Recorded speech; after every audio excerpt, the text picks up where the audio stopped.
The grand chamber of the Galactic Assembly was the largest room ever built. It floated in space above Nexus Prime, a station so big that it had its own weather.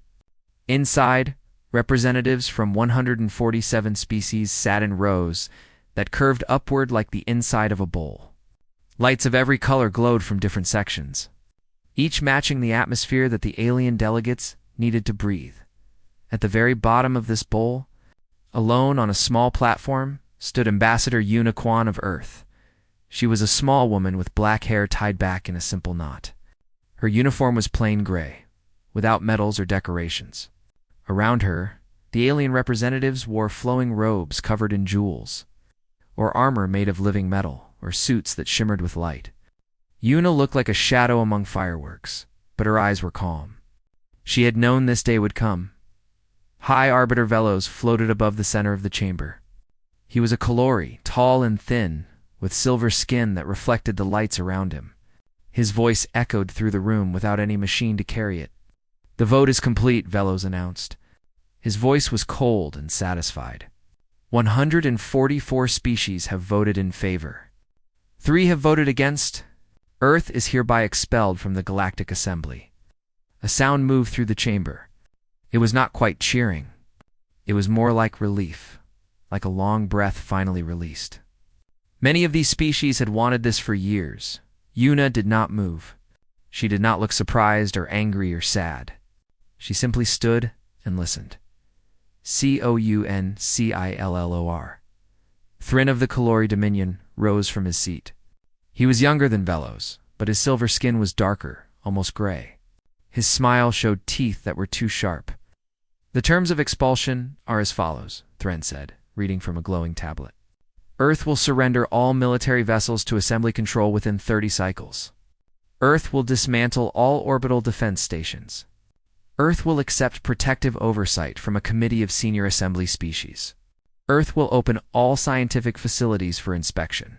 Earth will pay reparations for aggressive expansion into territory claimed by the Vascan Empire and the Kalori Dominion." He looked down at Yuna. Waiting for her reaction, she gave him none. Thrin continued, his voice growing louder. "For 300 years, humans have been a problem. You breed too fast. You spread too far. You fight too hard. You ask too many questions. You do not know your place." Still, Yuna said nothing. This seemed to frustrate Thrin. He wanted her to argue. He wanted her to beg. That would make this moment perfect. "Do you have anything to say, Ambassador?" Velos asked from above. "This is your final chance to address the Assembly." Yuna looked up at the High Arbiter. Then she looked around the chamber. At all the species who had voted against Earth, she saw the Kalori, who had used human soldiers as frontline troops in their wars for 2 centuries. She saw the Vascan, who had taken credit for human scientific discoveries. She saw dozens of species who had accepted human help during plagues and famines, and then voted to throw humanity away like a broken tool. When she spoke, her voice was quiet but clear. Every being in the chamber could hear her. "The Assembly's decision is noted," Yuna said. "Earth will respond in kind." That was all. She turned and walked toward the exit. The chamber erupted in noise. Some species laughed. Others whispered to each other. Thrin called after her, demanding that she show proper respect, that she acknowledge the authority of the Assembly. Yuna did not look back. As she walked through the corridor, toward her shuttle, a figure stepped out from an alcove. It was Ambassador Mara of the Navari. Unlike the Kalari, the Navari were soft-featured, with blue skin and large dark eyes. Mara had always been kind to Yuna. She was one of the 3 who had voted against expulsion. "Ambassador Kwan," Mara said, catching Yuna's arm gently. "Please, you must know what they are planning." Yuna stopped and looked at her. "Thrin does not intend to wait for your answer," Mara continued. Her voice was low and urgent. "He has already positioned Kalori warships near your colonies. If Earth does not surrender immediately, he will take what he wants by force. He believes humans are weak. He believes you have been bluffing about your military strength for centuries." Yuna smiled. It was a small smile, but something about it made Mara step back. "Thank you for the warning, Ambassador," Yuna said. You have always been a friend to Earth. I hope you will remember that in the days to come." Before Mora could ask what she meant, Una walked away. Her shuttle was small and gray, like her uniform. Inside, she sat in the pilot's chair and sealed the door. Only when she was alone did she allow herself to close her eyes for a moment. 300 years. That was how long humanity had followed the rules. They had joined the assembly as a young species, eager to learn, eager to help. They had fought in wars that were not their own. They had given technology freely. They had colonized the most dangerous worlds because no other species wanted them. And in return, had been used, mocked, exploited. Una opened her eyes and activated the secure communication system. A holographic display appeared, showing the face of an older man with gray hair and a calm expression. Admiral Taiho Park, Supreme Commander of Earth's Unified Fleet. "Ambassador," Taiho said, "I watched the vote. How are you feeling?" Relieved, Una said, "It is finally over." "They made their choice." Yes, Taiho agreed. They did. There was a moment of silence between them. They both understood what came next. They had prepared for this for a very long time. Admiral Una said, "Activate Protocol Dawn." Taiho nodded slowly. His face did not change, but something shifted in his eyes. It was not anger. It was not excitement. It was something deeper and older, like a door opening after being locked for centuries. "Protocol Dawn confirmed," he said. "May God forgive us for what we are about to show them." But the communication ended. Una's shuttle lifted away from Nexus Prime and turned toward the distant light of Earth's sun. Behind her, the Galactic Assembly continued to celebrate. They believed they had just removed a threat. They believed humanity would submit, would accept their terms, would become the quiet servants they had always wanted. They had no idea what they had just unleashed. On 147 worlds, human soldiers and scientists and diplomats received the same message. Two words that changed everything. Protocol Dawn. Some of them smiled. Some of them cried. All of them began to prepare. For 300 years, humanity had pretended to be small. They had hidden their true strength, their true technology, their true nature. They had done this because they wanted peace. They had done this because they hoped the galaxy would accept them as equals. That hope was dead now, and something else was waking up. Sol Orbital Station hung above Earth like a silver crown. It was not the largest human station, but it was the oldest. Built in the early days when humanity first reached for the stars, now it served as the headquarters of Earth's unified command. Admiral Aseo Park stood at the head of a long table made of dark wood. Real wood, brought from Earth because humans like to remember where they came from. Around the table sat the most important people in human civilization. General Minho Beak was there, thick man with a face like stone. He commanded Earth's ground forces and orbital defenses. Beside him sat Dr. Hannah Choi, small and young-looking, despite her 70 years. She led humanity's most secret research programs. Captain Woojin Lee stood near the door, tall and quiet. Commander of the stealth fleet that officially did not exist. There were others. 2. Scientists, admirals, intelligence officers. 20 people who held the future of humanity in their hands. "The vote passed 6 hours ago," Taiho said. His voice was calm, like a teacher explaining a simple lesson. "The Assembly has given us 30 cycles to surrender our fleet, our stations, and our freedom. Counselor Thren has positioned 1,200 warships near our outer colonies. He expects us to submit." "He expects wrong," General Minho said. His voice was deep and rough. Taiho nodded. "For 200 years, we have operated under the quiet protocols. We limited ourselves. We hid our capabilities.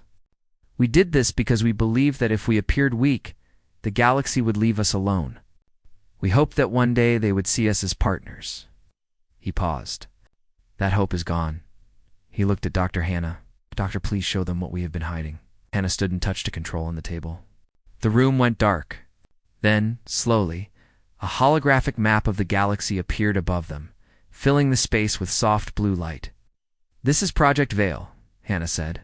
Her voice was quiet but clear. Over the past 2 centuries, we have built 12,000 warships using technology that the Assembly does not know we possess. These ships are invisible to all known sensors. They cannot be detected by any species in the galaxy. Points of red light appeared on the map.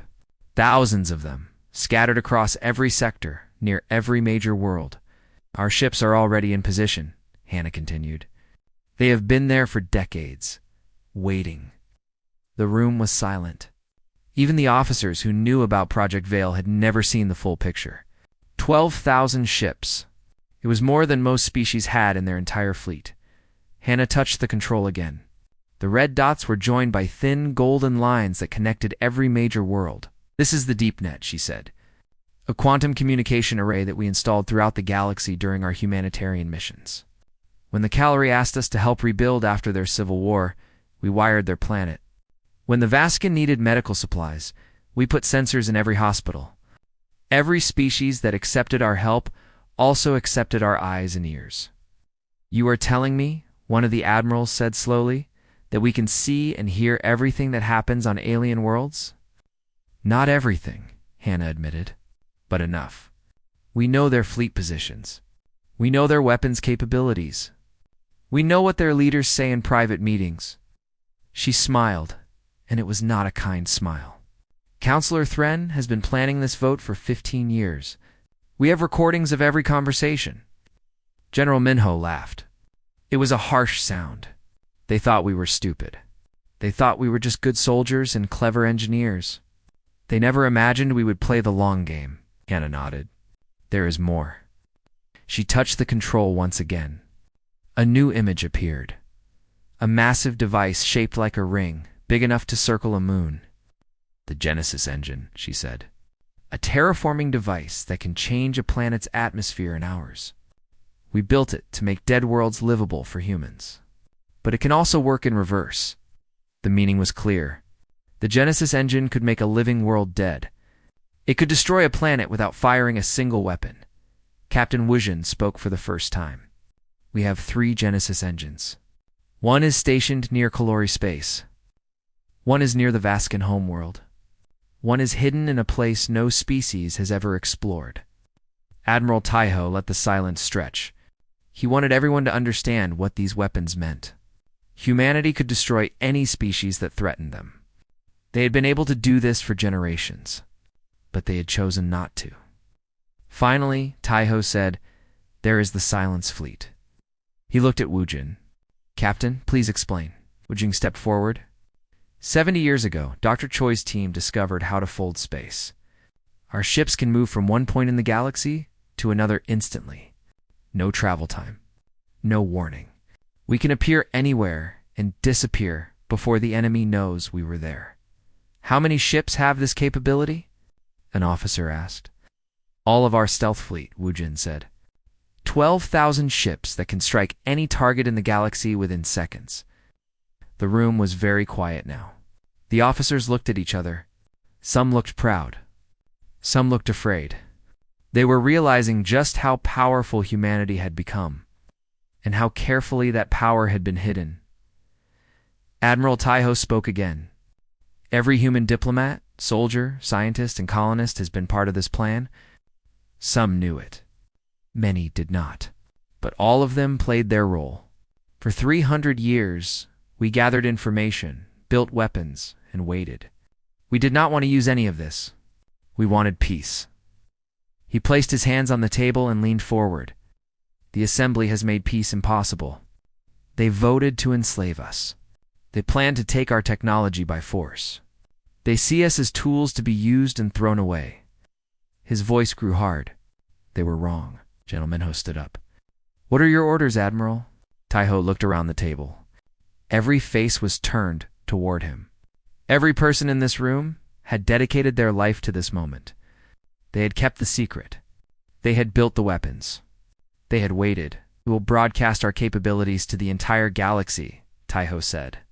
We will show them what we have hidden. Then we will give them a choice.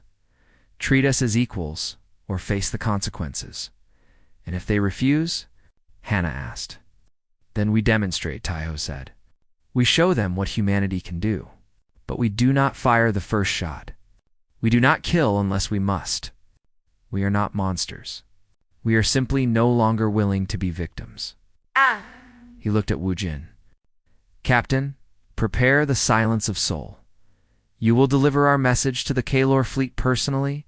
Yes, Wu Jin nodded. His face was calm, but there was fire in his eyes. One more thing, Taiho said. When this begins, there will be no going back. The galaxy will never see us the same way again. Some will hate us. Some will fear us, but none of them will ever dismiss us again. He straightened and raised his chin. Protocol Dawn is active. Tell our people to stop hiding. Tell them to remember who they are. Tell them that today humanity finally stands tall. The officers rose from their seats. Some saluted. Others simply nodded. Then they left to begin the work that would change the galaxy forever. Only Taiho remained. Standing alone in the dark room with the holographic map still glowing above him, he looked at all those red dots, all those hidden ships, all that secret power. 300 years, he said to the empty room. We gave you 300 years to see us as partners. You chose to see us as slaves. This is your fault, not ours. He turned off the display and walked out to face whatever came next. 30 cycles passed like a held breath. Counselor Thren stood on the bridge of his flagship, Pride of Kalora, watching the stars with hungry eyes. Behind him, 1,200 warships of the Kalori Dominion moved in perfect formation. They were the finest fleet in the galaxy, built over centuries of conquest. Their weapons could crack planets. Their shields could stop anything. Today, they would teach humanity its final lesson.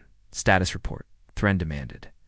We are entering Earth's solar system now, Counselor, his captain said. Sensors show no resistance. No ships. No stations. Nothing. Thren smiled. His sharp teeth gleamed in the bridge lights. They ran. Just as I predicted. The humans talk loud, but they are cowards at heart. Sir, the captain said, his voice uncertain, the entire system appears to be empty. Earth's orbital stations are gone. Their moon bases are dark. There are no signals of any kind. They evacuated, Thren said. They took their pathetic fleet and fled to some forgotten corner of the galaxy. It does not matter. We will find them. We will take their technology, and we will end the human problem forever. The fleet moved deeper into the solar system, past the outer planets, past the asteroid belt, toward the small blue world where humanity had been born. Earth hung in space, beautiful and silent. Its cities were dark. Its oceans reflected the sun like mirrors. There was no movement anywhere. Scan the planet, Thren ordered. Scanning now, sir. The captain stared at his display for a long moment. Then he looked up, confused. The planet is empty. 8 billion humans lived here 30 cycles ago. Now, there is no one. No life signs at all. Thren felt a tiny seed of worry plant itself in his stomach. 8 billion people did not simply vanish. They could not hide. Where had they gone? Then every screen on his ship went white. A face appeared. It was an older human man with gray hair and calm eyes. Admiral Taiho Park. He looked directly at the camera, directly at Thren, as if he could see through the screen. Good morning, Counselor, Taiho said. Thank you for coming. We have been expecting you, Thren snarled. This is a recording, a trick. There is no human fleet here. You are correct that there is no fleet here, Taiho said. There does not need to be. You see, Counselor, we are already everywhere else. The screens changed. They showed images from across the galaxy. It's all happening at the same time. On the Kalori homeworld, thousands of ships appeared in orbit. They came from nowhere, materializing like ghosts against the stars. Each ship was black and smooth, with no markings, no lights, no heat signature. They had been invisible until this moment. Those are 10,000 ships above your homeworld, Taiho's voice continued. They have been there for 20 years. Your sensors could not detect them. Your weapons cannot target them. If we wanted your planet dead, it would already be ashes. Thren's silver face went pale. The screen changed again. It showed the Vascon military headquarters, the most heavily defended base in their empire. Every light was dark. Every system was offline. Vascan soldiers stood frozen, their weapons useless, their communications silent. "Dr. Choi," Taiho said. A woman's face appeared on the screen. Hannah Choi smiled politely at the camera. "Good morning, everyone," she said. 23 years ago, the Vascan asked humanity to upgrade their power grid. We were happy to help. We installed systems that your engineers could never understand. Those systems have a feature that you did not know about. She held up a small device. One button, and every Vascan military base goes dark. Your entire war machine is now a very expensive collection of statues. The screen changed again. This time it showed Nexus Prime itself, the great station of the Galactic Assembly.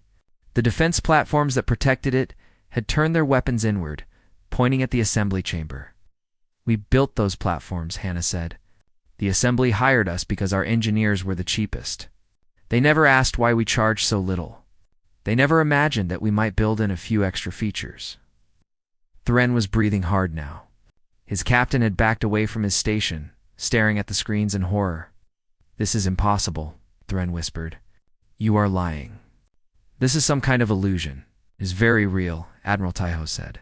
His voice was still calm, almost gentle. "Every species that voted against us has human technology in their most critical systems. Power grids, communication networks, weapons platforms. All of it can be controlled by us. All of it can be shut down or destroyed with a single command." The screen changed one final time. It showed a barren moon in Kalor space. Nothing lived there. Nothing had ever lived there. Captain Woojin Taiho said, "Please demonstrate." A new face appeared. A younger man with sharp eyes. Captain Woojin Lee stood on the bridge of his ship, the silence of Seoul. "Watch closely," Woojin said. Something appeared above the moon. A massive ring so large it could circle a small planet. The Genesis engine. It began to glow with terrible light. Then the moon died. In seconds, its surface cracked like an egg. Fire erupted from the cracks. The entire moon broke apart, turning into dust and molten rock and nothing. A world destroyed in the time it took to draw a breath. Thren's legs gave out. He fell to his knees on the bridge of his flagship, staring at the screen. That moon had been solid stone. Now it was gone. "We could have done this to any of your worlds at any time," Admiral Taiho said. "We chose not to. For 300 years, we had the power to destroy you, and we chose peace instead. We asked only to be treated as equals. You refused." His face grew hard. "This is your final chance, Counselor. Order your fleet to withdraw. Return to the Assembly and tell them what you have seen. Humanity is no longer asking for respect. We are demanding it, and the next demonstration will not be on an empty moon." The screens went dark. Thren knelt on the floor of his bridge, trembling. His officers stared at him, waiting for orders. The pride of the Kalori fleet surrounded him, 1,200 ships that suddenly felt like toys in the hands of a giant. "Sir," his captain asked, "what are your orders?" Thren looked up. His silver face was wet with sweat. He had always believed that the Kalor were the masters of the galaxy. He had always believed that humans were weak, useful tools to be discarded when no longer needed. He had been wrong. "Turn the fleet around," he said, his voice barely a whisper. "We are leaving." "But sir, the conquest." "There is no conquest," Thren snapped. "There never was. We are insects to them. We have always been insects, and we never knew it." The Kalori fleet turned and fled Earth's solar system. Behind them, the blue planet hung silent and peaceful, as if nothing had happened. But across the galaxy, everything had changed. On 100 worlds, species watched the broadcast in shock. They saw the stealth fleet above the Kalori homeworld. They saw the Vascon military go dark. They saw the moon die. And they understood at last what humanity really was. Not servants. Not tools. Not insects. Something else entirely. And now everyone knew. The Grand Chamber of the Galactic Assembly had never seen chaos like this. Representatives screamed at each other in 100 different languages. Some demanded war against humanity. Others begged for peace. A few simply sat frozen in their seats, unable to process what they had witnessed. The great room that had felt so powerful during the vote now felt like a cage, surrounded by weapons that humans had built and controlled. High Arbiter Velos floated above the chaos, trying to restore order. His silver skin had lost its shine. His voice cracked as he called for silence again and again. No one listened. Councilor. Thren sat in his seat, staring at nothing. He had returned from Earth's solar system, a broken man. The pride that had carried him through decades of politics was gone. He had stood before the greatest fleet in Kalori history and watched it become meaningless in seconds. "This is your fault," someone shouted at him. "You pushed for the vote. You wanted to crush the humans." Thren did not respond. What could he say? He had believed he was removing a threat. Instead, he had woken something terrible. At the far end of the chamber, Warlord Geth of the Vascan Empire rose from his seat. He was enormous, covered in gray scales, with arms thick as tree trunks. The Vascan were warriors. They had conquered 100 worlds through strength alone. But Geth was laughing.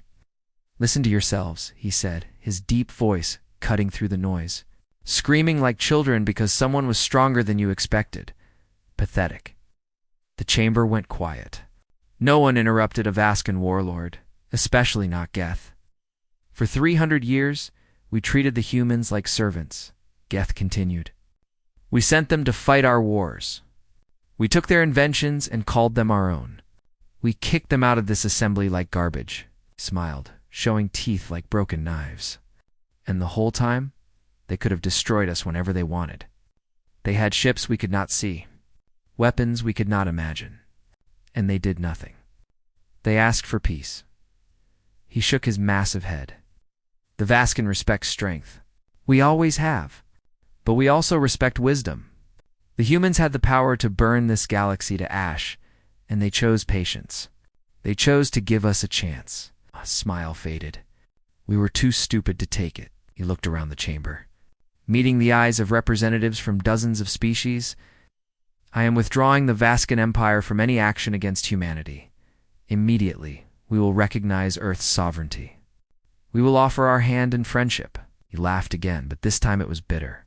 Better to be friends with the giant than crushed by his foot. The chamber erupted again.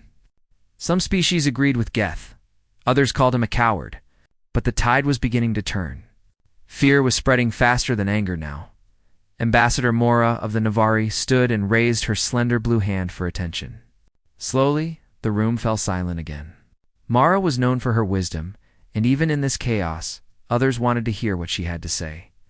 "Before we continue this argument," Mara said, "I want to remind everyone of some facts. Perhaps you have forgotten." She touched a control, and images appeared in the air above her. Images of history. 60 years ago, a plague swept through the Kalor worlds. Your doctors could not stop it. Your people were dying by the millions. Who developed the cure? They worked without sleep for months. They saved 30 billion calorie lives. And when it was over, what did you give them? Nothing. Not even thanks. The Kalori representatives shifted in their seats. 40 years ago, the Vascan faced an invasion from the outer reaches. Your military was overwhelmed. Who sent soldiers to help? Humans. They died by the thousands defending Vascan colonies that were not their own. And when the war was over, what did you give them? You took their weapons technology and claimed you invented it yourselves. Geth nodded slowly, his face heavy with something that might have been shame. 12 years ago, the food supply of the Navari homeworld failed. We faced starvation. Who sent ships full of grain and medicine? Humans. They asked for nothing in return. They simply helped because they could. Mara's voice grew harder. Time after time, humanity came to our aid. They asked only to be treated as equals. They asked for seats on the council. They asked for fair trade agreements. They asked to be included. And every time we said no. We took what they offered and gave them nothing back. We used them like tools and threw them away when we were done. She spread her hands. Now they have shown us what they are capable of, and we are shocked. We are afraid. But we have no right to be. We created this situation. We had 300 years to make peace with them, and we chose cruelty instead. The chamber was silent. Many representatives looked at the floor, unable to meet Mora's eyes. Then a door opened at the back of the chamber. Every head turned to look. Ambassador Uniquan walked through the entrance. She wore the same plain gray uniform she had worn during the vote. Her face was calm, showing nothing. She walked down the long aisle, toward the central platform, her footsteps echoing in the silence. Behind her, 2 human soldiers followed. They wore no visible weapons. But no one doubted that they were dangerous. Una reached the platform and stood where she had stood 30 cycles ago. When the assembly had voted to expel her people, she looked up at High Arbiter Velos. Ambassador Quan Velos said, his voice shaking. You are no longer a member of this assembly. You have no right to. I am not here as a member, Una said, cutting him off. I am here as a representative of Earth. I have terms that humanity wishes to present. She pulled a small tablet from her pocket and began to read. First, humanity does not seek conquest. We have no interest in ruling other species. We want to live in peace. A ripple of relief went through the chamber. Second, humanity does not demand tribute or reparations. The past is the past. We will not punish you for what was done to us. More relief. Some representatives began to relax. Third, humanity will not rejoin the Galactic Assembly. This institution has proven that it cannot treat us fairly. We will create our own alliance based on equality and mutual respect. Any species that wishes to join may do so. The relief faded. This was not what they expected. Fourth, any species that attacks humanity or our allies will face consequences. Not war, not conquest. Simply consequences. We will not explain what those consequences are. You have seen enough to use your imagination. Fear returned to the chamber. Cold and sharp, Una looked up from her tablet and met the eyes of High Arbiter Velos. You had the chance to be our partners, she said. You chose to be our masters. Now you will be neither. You will simply be our neighbors, living beside a power you cannot understand and cannot control. You will spend the rest of your existence knowing that we are watching, knowing that we are everywhere, knowing that we could have destroyed you and chose not to. She put the tablet away. If you treat us with respect, we will do the same. If you try to harm us again, we will respond.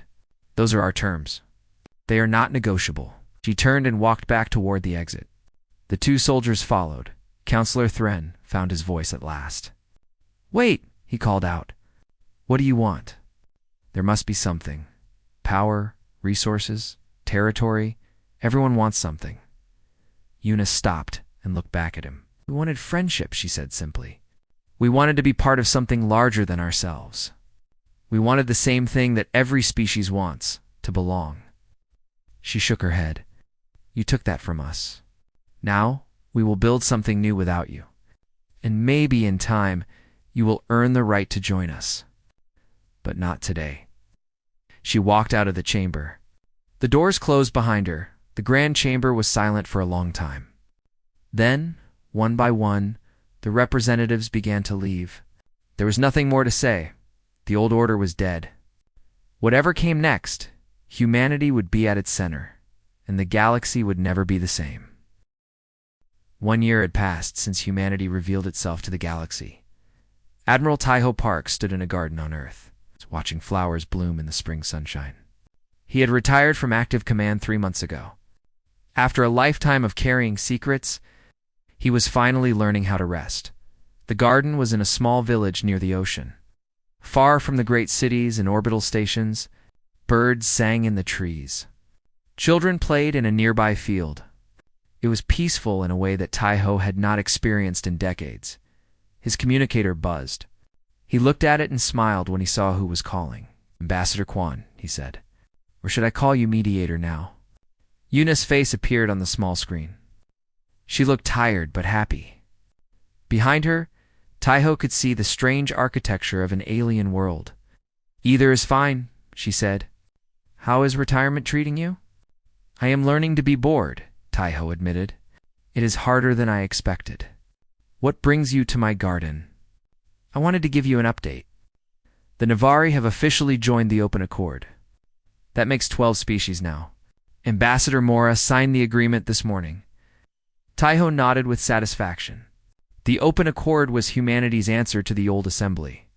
It was smaller, but it was built on different principles. Every species had equal voting power, regardless of size or military strength.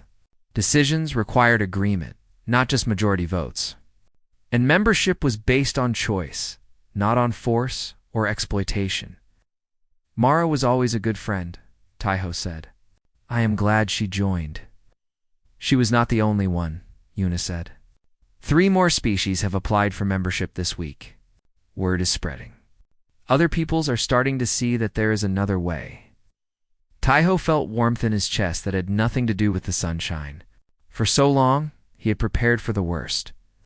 He had built weapons and made plans for war.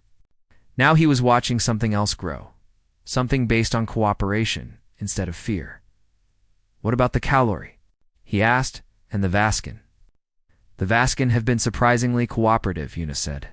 Warlord Geth has become an unofficial ambassador to humanity. He says that his people respect what we did, even if they were afraid of it. He has suggested that the Vaskin might apply to join the Accord within the next few years, and the Kalori. Yuna's smile faded slightly. Councillor Thren was removed from power. He faces trial for corruption and abuse of authority. The new Kalori leadership is quieter. They have not apologized for what they did, but they have stopped causing trouble. I think they are too afraid to do anything else. Fear is not friendship, Taiho said. No, Yuna agreed, but it is better than war. Perhaps in time they will learn that we are not their enemies. Perhaps they will never learn. Either way, they are not attacking our people anymore. That is enough for now. Taiho was quiet for a moment, thinking about all the years of hiding, all the years of pretending to be weak. He remembered the soldiers who had died in other species' wars. He remembered the scientists whose work had been stolen. He remembered every insult, every dismissal, every time humanity had been treated as less than equal. Do you think we did the right thing? He asked. Yuna considered the question carefully. It was a question she had asked herself many times. We gave them every chance, she said finally. 300 years of chances. They chose to see us as tools. We simply stopped letting them. Taiho nodded. It was the same conclusion he had reached, but it helped to hear someone else say it. General Minho called me yesterday, he said. He told me that our hidden technology is being shared with Accord members now. The stealth drives, the quantum communications, the terraforming systems. He said that some of our allies are using them to transform worlds that were thought to be uninhabitable. Dr. Hannah is overseeing the technology transfers, Yuna said. She has become very popular among the Navari scientists. They exchange ideas like children trading candy. It is wonderful to watch. And Captain Wujin, training the next generation of officers. He teaches them that strength exists to protect, not to dominate. He says that every young captain should understand why we hid for so long, and why we finally stopped hiding. Taiho smiled at that. Wujin had been one of his best commanders, but he had always known that the young captain was also a teacher at heart. What about High Arbiter Velos? Taiho asked. What happened to him? Quietly removed from power, Yuna said. The assembly still exists, but it is weaker now. Many species have left to join the Accord or to remain neutral. The old order is falling apart. Something new is growing in its place. She paused, and her expression became more serious. There have been small rebellions on several worlds, she said. Species that saw what we did and decided to stand up to their own oppressors. They watched humanity refuse to accept injustice, and they found their own courage. That could be dangerous, Taiho said carefully. It could, Yuna agreed. Change always is. But I think it is also necessary. The old galaxy was built on exploitation and hierarchy. Perhaps the new one can be built on something better. They talked for a while longer, sharing news and memories. When the call ended, Taiho sat in his garden and watched the sun move across the sky. He thought about everything that had happened, and everything that was yet to come. Humanity had hidden for 300 years. They had built weapons that could destroy worlds. They had planted their eyes and ears across the galaxy. And when the time came, they had used all of that power not for conquest but for freedom. Some might call it revenge. Taiho preferred to think of it as justice. In a small office on a distant world, Ambassador Yuna Kwan looked out a window at an alien sunset. 2 suns were setting at the same time, one orange and one purple, painting the sky in colors that did not exist on Earth. Admiral Taiho had asked if they did the right thing. Yuna had given him an answer, but now, alone, she let herself wonder. The galaxy was changing. Old empires were crumbling. New alliances were forming. Species that had been oppressed for generations were finding their voices. It was beautiful and terrifying at the same time. She did not know what the future would bring. No one did. But she knew that humanity would face it standing tall, no longer hiding, no longer pretending to be less than they were. She remembered something her grandmother had told her many years ago. When Yuna was just a child dreaming of the stars, her grandmother had said that the strongest people are not the ones who show their strength all the time.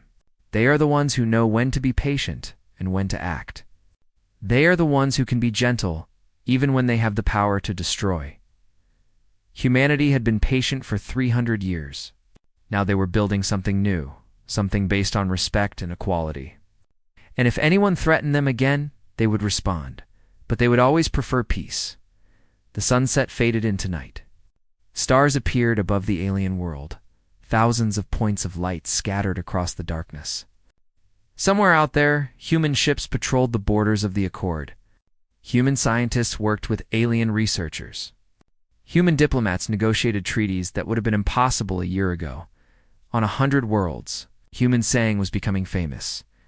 It spread from species to species, repeated by those who had been oppressed and those who had found hope in humanity's example, even the quiet ones have teeth. Yuna smiled at the thought. It was a good saying. It captured something important about her people. They did not seek conflict. They did not enjoy violence. But they would never again accept being treated as less than equal. She turned away from the window and returned to her work. There were more treaties to negotiate, more alliances to build, more bridges to construct between species that had been enemies for centuries. The work was hard, but it was good work. And for the first time in 300 years, humanity was doing it openly, proudly, without hiding anything. The long night of secrets was finally over. A new dawn had begun.